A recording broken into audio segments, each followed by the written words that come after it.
Hello guys, how are you? Hope you all are doing well. Today I'm back with one of the most interesting video. In this video tutorial guys, we will learn how to download and install all missing driver updates on your Windows 11. So for this guys, you can try this easy and simple method. Hold Windows key button and then press I from your keyboard, so it will open the settings like this. In the settings from the left panel here, you can get the option Windows Update.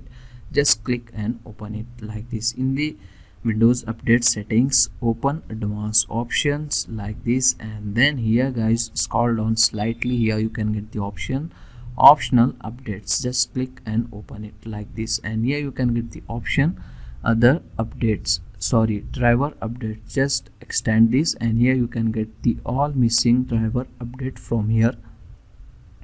Just select this all driver and then click on download and install. That's it. From here you can easily able to install all missing driver update on your PC. Okay, so that's it for today guys. It's a short and very simple video. Hope you enjoy this.